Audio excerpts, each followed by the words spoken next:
Hey guys, it's Ben, and today I'm going to be walking through the Brutus HackTheBox Sherlock challenge. So, if you've seen my YouTube channel, you'll know I frequently cover the HackTheBox machines, which basically entail you've got an IP address, you have to do some penetration testing, and compromise and privilege escalate a certain host. With these challenges, we're really looking at it from a blue team perspective, where we've got an intrusion and we've got some artifacts surrounding that intrusion, and we want to answer questions and maybe build a timeline of activity surrounding the intrusion. In this case, this is a very easy challenge where we will familiarize ourselves with the Unix auth.log and WTMP logs. And in this scenario, there is a complement server that was brute forced via SSH. The attacker successfully gained initial access through this brute force attack, and after gaining that initial access, they privilege escalated, established some persistence mechanism, and did some command execution. We've got a list of questions we have to answer surrounding this. So, analysing the auth log, can you identify the IP address? They were successful. The brute force was successful. What was the username that was compromised? And then so on and so forth. I've got a VM up and running, which we can do our analysis in.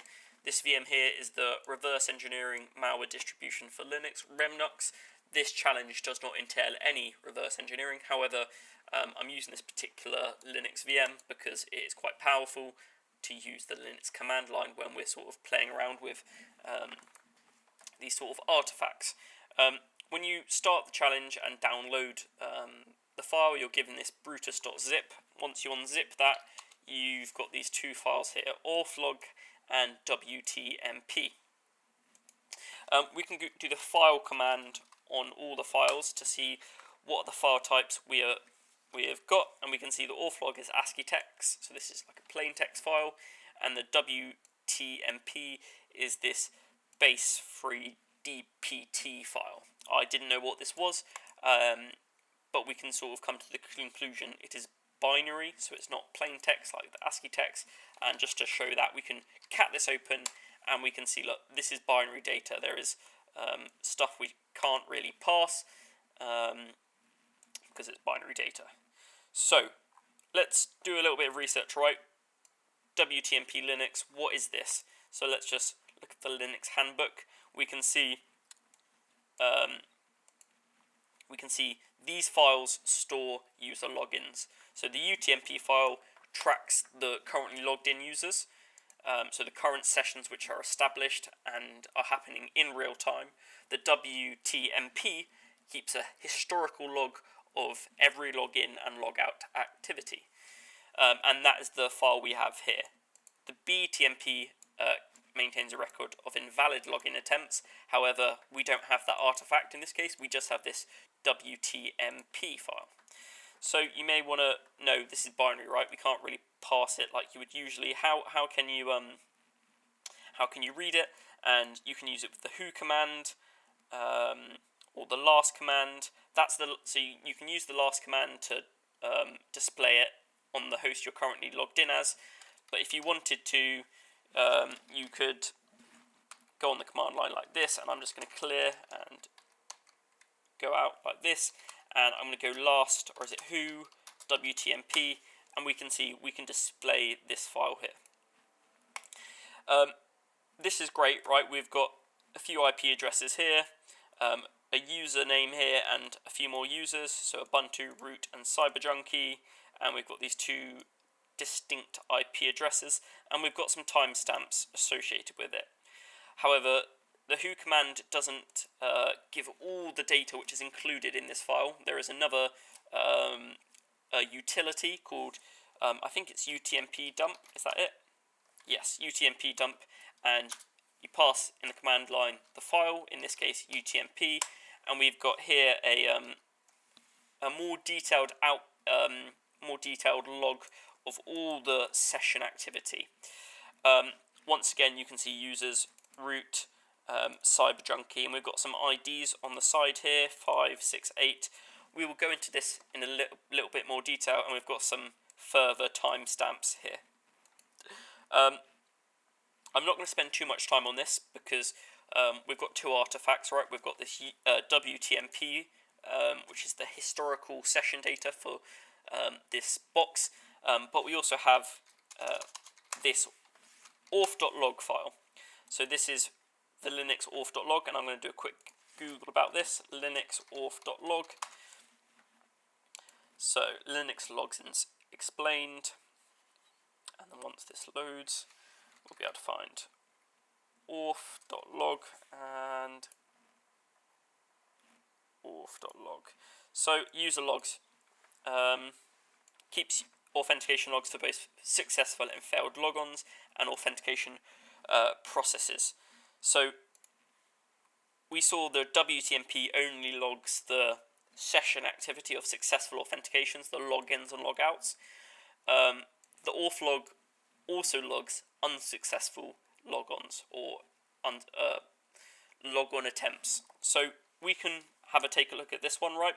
We can go sort of head auth log, and we can see session opened at 16.801. What I'm going to do is I'm going to get a notepad just to get some notes going here. So we can see the first ever log we received was at March the 6th. Just so we can sort of get a time scale of what are we working with, what happens. So logs from, and I'm going to zoom in a bit, logs, so it's from March the 6th. If we go over to this, it doesn't give us a year on here, but if we go to UTMP dump and do this, we can see we're working in 2024. So March the 6th, 0603 2024. I'm using UK time format, by the way, and we can go tail auth.log to find the last one, and it's March the 6th at 6:41. So we've got a relatively short time frame we're working with, all on the 6th of March, from 18 past 6 to 41 past 6. If you want to see like the total number of logs we've got, we can go word count tac L for list and do that on auth log, and we've got 385 log entries. So I will include this over here. We can say number of logs is 385. So this is just getting some sort of metadata surrounding the log file we've got. This doesn't answer any of the questions we're given. The first question we are given is, can we identify the IP address used by the attacker to carry out the brute force? So let's just open this up, less auth.log, and we can see starting from the top, 1801, we've got a session open for the Confluence user, and we can carry on scrolling down. We see session open, session closed for this different user, and then all of a sudden we see this IP address here, the 65.2.161.68, invalid user admin, receive disconnect, and then we see some invalid user admin again, and we see some authentication failures, and we're starting to see a lot of authentication failures, and we can see, I'll just zoom out a little bit, there we go, that's a bit better, that's much better actually. We can see authentication failures associated with this IP address. Before, we was just seeing sort of benign activity, right, sessions open and close. All of a sudden we're seeing authentication failures associated with this particular IP address. What I'm going to do is I'm going to grep for that IP address. So let's just cat auth, and I forgot what it actually is, so I'm just going to, I know it starts with 65, sorry. There's the IP address. I want to grep for this and see what logs do we have surrounding this. So I'm going to grep for this IP address, which basically gives us wherever this string turns up in this auth.log file, it will give me those entries. And we've got a lot of activity here. We'll start from the beginning. First of all, I just want to do, that's really not what I want to do. I want to do word count slash list. So we know of the 385 logs, we know 214 of them of logs containing the IP address is 214. So the majority of the logs are associated with this IP address. We can see a lot of them are failed password, or in some cases, yeah, authentication failure. SSHD. So if we want to look at the failed auth logs, I guess we could probably do, or we could grep for this, or we could grep for failed password, and in this case that is what I will do. So I'm going to grep for failed password instead, and let's see the logs. And here we can see we've got a load of failed authentication events, and I'm going to clear this word count/list. So there's 48, and we can see invalid user, admin, failed password for backup. Some of these look like they're valid accounts, and we don't get that invalid user message. So we're guessing there is no user called admin. In other cases, it looks like there is a user called backup, because we don't get that invalid user. But invalid user, server admin, and service account, and then we get failed password for root and failed password for backup. So we can see these are logs from the SSHD service, and we obviously have got that IP address, which is our sort of malicious IP address. This is the IP address which is carrying out the brute force attack. So we can jot down that IP address there, and now we can sort of just take another look. We want to look for logs where potentially there is a session or there is something. We can see we're starting from the end here, so I'm going to scroll up all the way up to the top, and we can see we're getting those invalid users logs, and we can scroll down having a look to see if we can see anything interesting. Still getting the authentication failures, and we'll scroll down, and we're looking for a successful logon event. That is what I'm trying to find, because the second question is it was successful. What was the username? If we go over to this second log here, we can see a log from this IP address associated with the root user.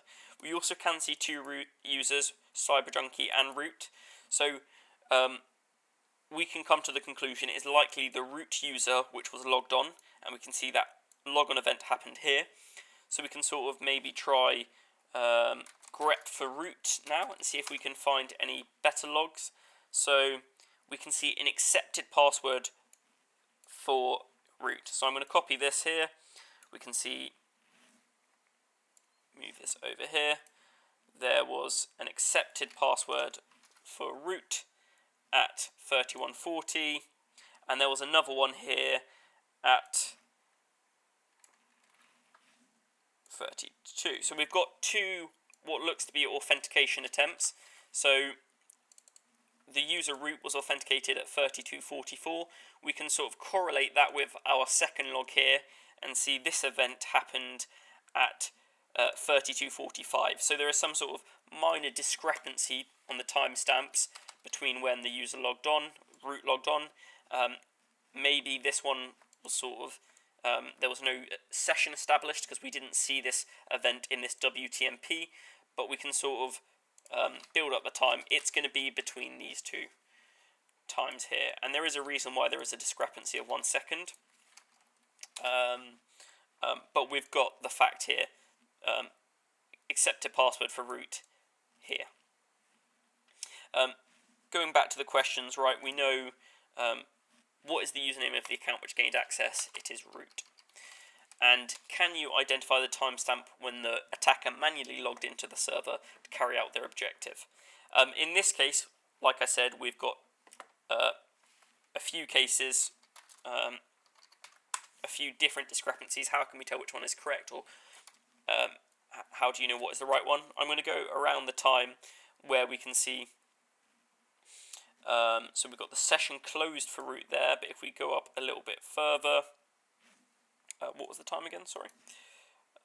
32. So it looks like there was a new session of 34 for root, and then that session was closed at 3140, but we don't see the session established in this log here.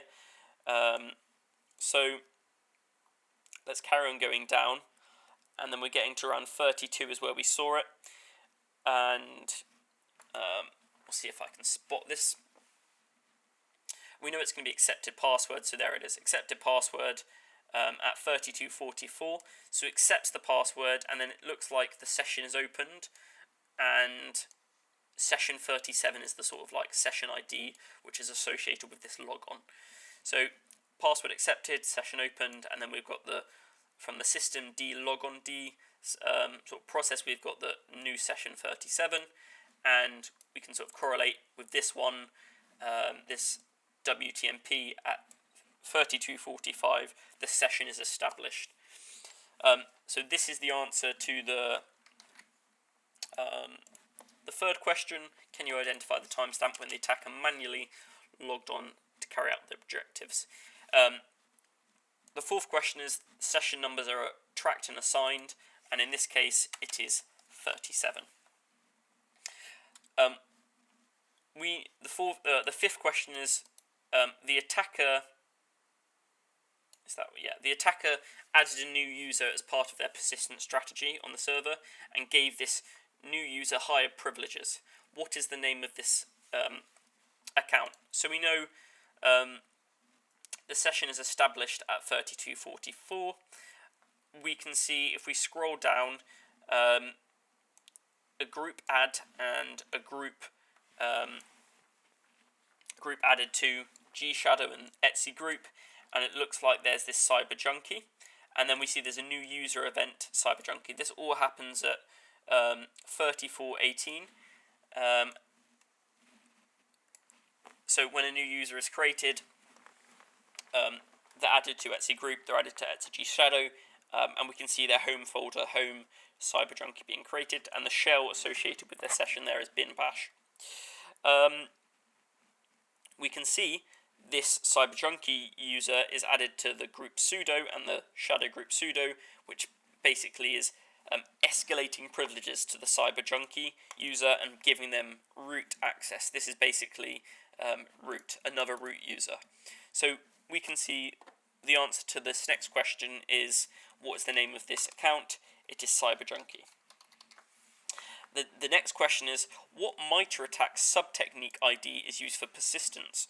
So the MITRE ATT&CK framework is a framework for sort of categorizing attacks from initial access to actions of objective, of having well-defined TTPs for each sort of stage of an attack.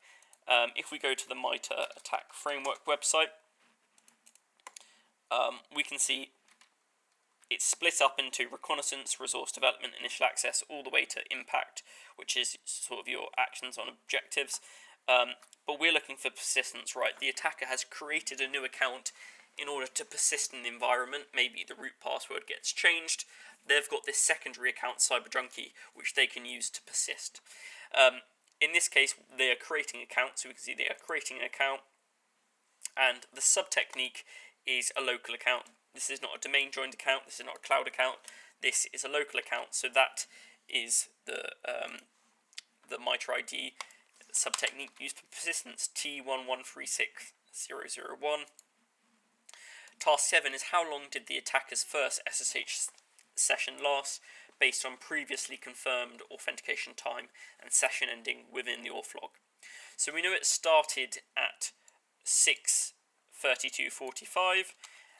We can also go and look at the logs here. We know the session number is 37, so what we could do is grep for 37, and we can see at 37:24, session 37 logged out, removed session 37. At 27:24, this happened, and that's not the right one. So we can see at this time, this was the length of their session. We can do some like quick maths here, right? We can say, look, there was 15 seconds to get to 33 minutes, and then there's going to be 4 minutes, so that's plus 4 minutes of 60 seconds, which is 240, plus the 24 seconds makes 279 seconds. That was how long from the session being established to them logging out, 279 seconds. We can see after they logged out, it looks like session 49 associated with Cyber Junkie was happened. So they authenticated, they created this new account, they added it to the sudo group to give it privileges to set up persistence. Then they logged in as this new cyber junkie user, and let's just cat open auth-log and we can see what happens here. They add the group, they privilege escalate this user, they log out of root, log back in as cyber junkie, and we can see they're catting the etc shadow file, which is like the this file contains the hashes for the local users on a Linux machine, which is used for authentication. As they've got sudo access, they can sort of open that file. Usually it's very locked down and restricted, but we can sort of use this command to grep for what else happened, right? We can see they've catted that. If we grep for command, we can see they've also, looks like they've curled this file here from this GitHub repo, Monty Security limper.sh. So they downloaded that, and we can have a look at this, right, out of interest. Let's see if we can just get this. Is this, let's have a look what this file is. And we can see this last question, by the way, was the attacker logged into the back door and utilized higher privileges to download the script. What is the full command executed using sudo? It was user bin curl, and they downloaded this script. So curl is a Linux binary used for downloading or interacting with HTTP, or even, I think you can interact with other services, but in this case it's used to download a file from GitHub, this script. I'm not entirely sure what this does, but those are all the questions answered. Purely out of interest, let's just take a look at what this limper script is. So we can vi limper, and we can see the Linux persistence toolkit. This was developed for CTFs in mind, and that's its intended use case. Please do not use this tool in an unethical or illegal manner. So this basically looks like one of your sort of limpies type scripts, which enumerate the host, look for potential routes for privilege escalation. It's a bit funny it's being used here because the user already has sudo access. So these can also be used to identify other vulnerabilities and stuff. But this is a Linux privilege escalation script. So yeah, that is this challenge done. It was a quick one. It was relatively straightforward. We can sort of see those are the answers we recovered. Cyber junkie, blah blah blah. That's the command used. So I hope you enjoyed this one. I will see you on the next challenge. Cheers.